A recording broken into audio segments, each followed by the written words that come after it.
Your mind is key to success. Learn best mind hacks secretly used by some of the top billionaires, like Jeff Bezos, Bill Gates, Mark Zuckerberg, Bernard Arnault, and some of the famous celebrities. Click the link in description to learn best mind hacks to get rich and to be successful in your life. Take action now. So, let's start the video. Self-preparation. Be ready for tomorrow by doing all that you can today, setting your goals. Set a goal that will make you stretch for what it will make of you to achieve it.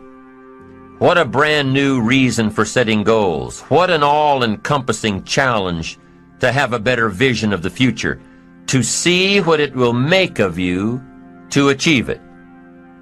And here's why. The greatest value in life is not what you get. The greatest value in life is what you become. The major question to ask on the job is not, what am I getting here? The major question to ask is, what am I becoming here? It's not what you get that makes you valuable. It's what you become that makes you valuable. Set the kind of goals that will make something of you to achieve them. So there you have the two components of positive self-direction. Number one, self-knowledge. Knowing who you are and what you want to do with your life. And number two, self-preparation. Getting ready for the opportunities before they come your way. You need both aspects for positive self-direction. Figuring out who you are and what you want. And being prepared for the day you reach your goals. Being ready. Being worthy. Becoming the person you need to be in pursuit of what you want. What good is an opportunity if you're not prepared to take advantage of it? It's no good. Won't do a thing for you. Be prepared. Now here's what's called the self-knowledge acid test. Quickly, without thinking too much about it, quickly list your three most important long-term work-related goals. Is it a client you've been trying to sign for several months? Is it a major sale you've been trying to make? Is it a promotion? Is it a partnership in the firm? Quickly list your three most important long-term work-related goals. Achievements that you want to make. Achievements that will take a while to get. Write them down. Again, without thinking too much about it, quickly list your three most important personal and spiritual goals. Things that will make a difference in your personal life. Is it going to church more often than holidays? Grasping all you can from the Sunday sermon? Is it spending more quality time with your kids? Is it turning the TV off during the dinner hour and actually talking about the important things in life with your family? Is it making more dates with your spouse? Is it planning a much-needed family vacation? What is it? What are the important goals in your personal and spiritual life? Is one of them making a conscious effort to exercise more, to eat better, to lose some weight, to get in shape? What are the three most important personal and spiritual goals that you have? Write them down. Doesn't matter what they are, just write them down. Now, take some time to really visualize what the achievement of these goals would look like. What does your future hold for you if you landed that big client? What does your future look like if you got that promotion? If you spent more time with your family? If you planned more outings with your spouse? What does your future look like? Really spend some time on this now. It's important stuff. What does it all look like? Ask yourself, is this really my goal? Is this truly what I want? Is it a positive goal? Is it important enough to me to become what it takes to reach this goal? Is it mine? Is it worth it? If your three goals on the career side and three goals on the personal side don't stand up to these questions, you need to take some time to carefully redefine a few things. Redefine your list. Redefine where it is that these goals came from. Redefine what actually is important to you. Redefine how hard you'll really work to get them. Now, there are two parts to this goal setting and redefining process. There's two parts. Number one, don't set your goals too low. An interesting thing that we teach in leadership, don't join an easy crowd. You won't grow. Go where the expectations are high. Go where the demands are high. Go where the pressure is on to perform, to grow, to change, to develop, to read, to study, to develop skills. Now here's the second part on setting goals. Number one is don't set your goals too low. Number two is don't compromise. Don't sell out. There were some things I went for back in those early years that I paid too big a price for. If I'd known back then how much it was going to cost me, I never would have gone for them. But I didn't know. Don't sell out. The first benefit of self-preparation is that it moves you toward your goal. You've already got it in mind. You know where you want to go. You're getting ready for it. You're doing all the things you're supposed to do. And by getting ready to achieve your goals, you're moving closer to your goals. That's how it works. The second major benefit to self-preparation is that it refuels your ambition. Your activity refuels your ambition. The things that you are doing today are getting you ready for tomorrow. It's exciting. You know that you're getting closer every day. Ambition must be kept alive, be kept active, must continue to move forward. Otherwise, you're just daydreaming. You must keep active, keep moving forward so your ambition can fuel you, motivate you, get you where you want to be. Self-preparation. The benefits are, number one, it moves you toward your goals, and number two, it refuels your ambition. Be prepared. Get ready. This method of self-preparation involves 3 steps. Step 1. Carefully consider where the next opportunity for reaching your goal will originate. Where will it come from? Will it come from networking with your colleagues? Will it come from reading the last book that you bought? The book that's still sitting on your shelf waiting to give you some answers? Will it come from you taking the time to think it out? Where will it come from? The next opportunity that will push you forward. If you don't know, here's what you have to do. For each major goal of yours, the top priorities on your list, for each of these, take out a separate piece of paper, one single sheet per major goal, write down your goal at the top, and start listing all reasonable resources. Write down every possible place that you could find the opportunity to achieve this goal. And with each resource, classify them. Ask yourself, is this resource a sure thing? A good bet? About even chances? Unlikely? A long shot? Ask yourself these questions and classify all of the resources you have written down. That's the first step. The second step in this method of self-preparation is to make sure you know what you need to do to be prepared for your opportunities. Take your sure things first. Figure out what you need to do to be prepared when they happen. Break down your preparation into concrete steps. Make sure that you know exactly what you have to do to take advantage of the opportunity when it comes your way. Let's say that one of the top priorities on your career list of goals is to get this new client. Let's take it one step further to say that on your resource list for this goal is to have a lunch meeting with a friend who just happens to be the mentor of the client you're going after. Is this friend of yours a sure bet on your resource list? Well, let's say he is. I mean, you know this guy is a tremendous consulting source for the client you want. The client you want really listens to the opinions and advice of your friend. So you're getting ready to have lunch with your friend. What do? You've got to make sure that you're up on all the knowledge and the industry data that will impress your friend. Make him realize that he knows someone who could benefit from your knowledge and your vitality and your spirit and your experience. Impress him. Impress him so much that he goes back to his friend, the client you're after, and tells this prospective client of yours that he needs to do business with you. Be prepared. Go through your entire list of goals and resources and classify them. Break each resource into concrete steps of preparation. Start by working on the sure bets first, and then move down the line. The long shots will come through every so often, but start with the resources that will serve you best now. Get ready for the opportunities before they come your way. Step 3 in the self-preparation method is to do all you can to make each opportunity more likely to happen.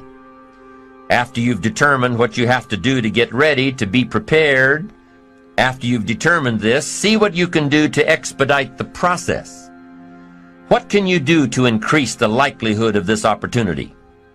Go over it and over it and over it.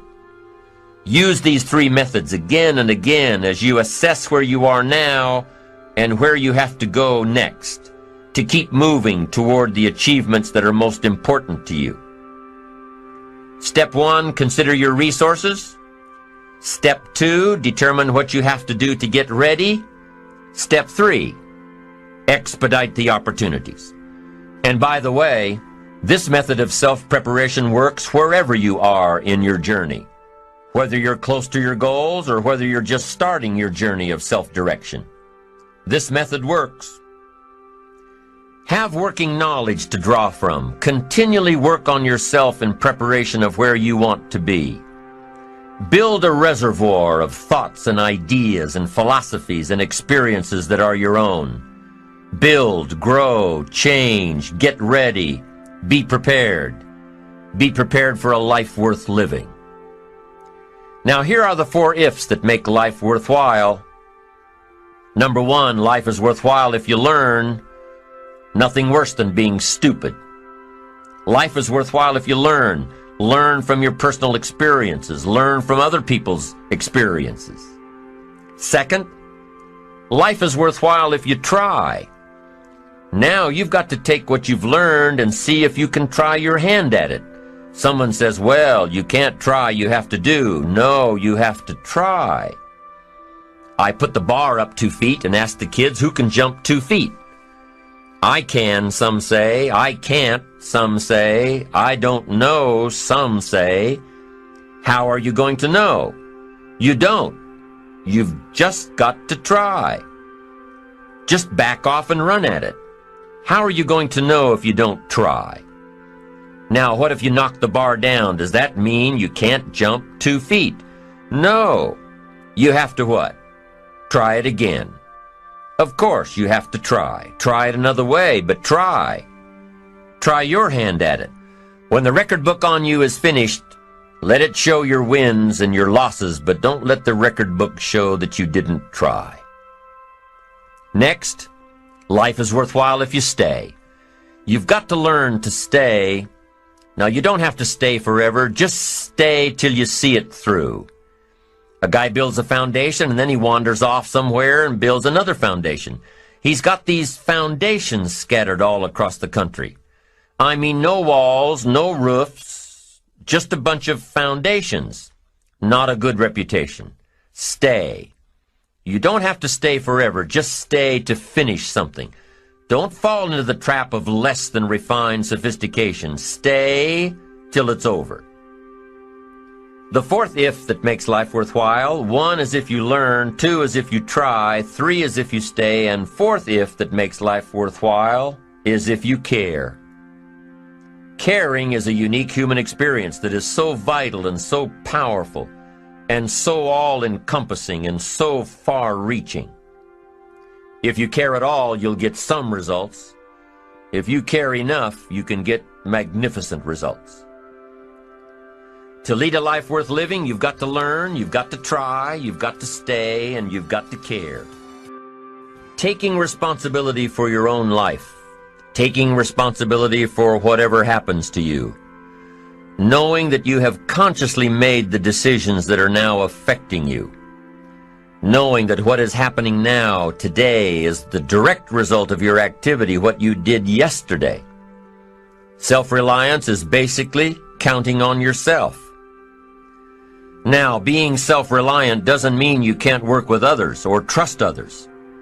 Self-reliance means counting on yourself, trusting yourself, being confident with yourself, being responsible to yourself, trusting your own instincts, trusting the conclusions that you have developed from your study of experiences and philosophies, taking the credit that is due you, learning from the mistakes that you have made, being self-reliant.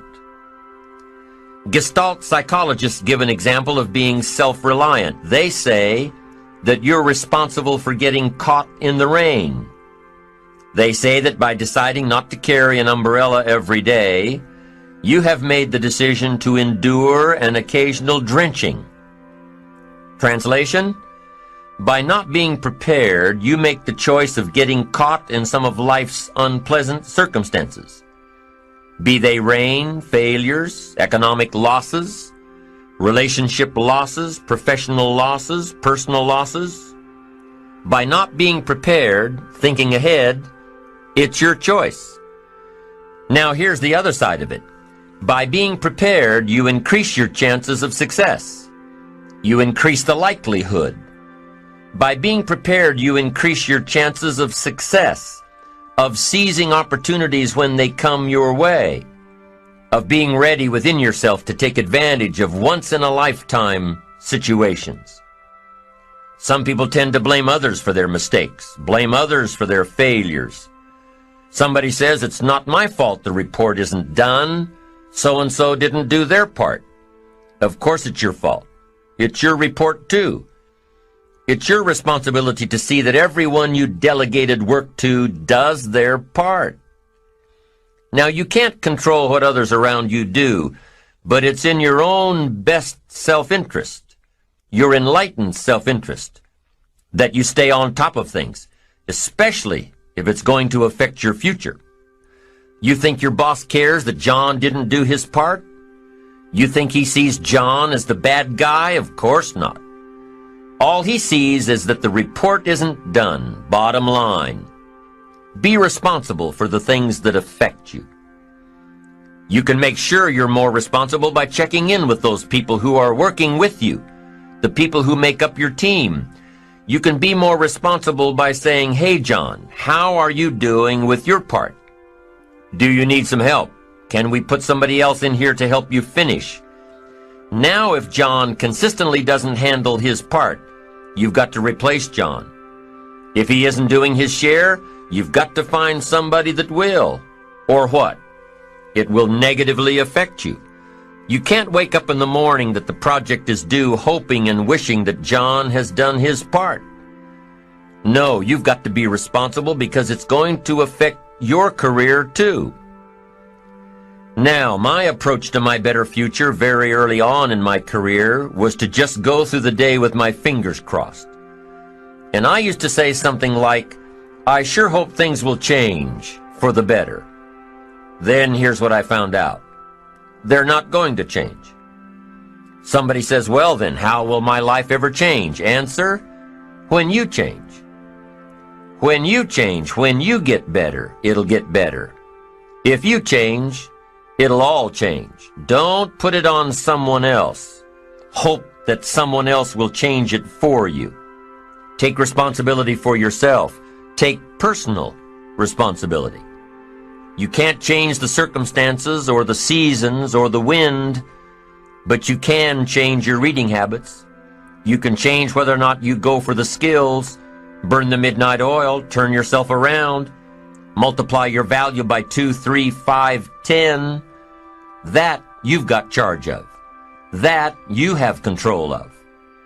You don't have control of the constellations, but you've got control over whether or not you go to night school, take adult classes, learn some new skills. You have control over that. And if you don't, that's your fault.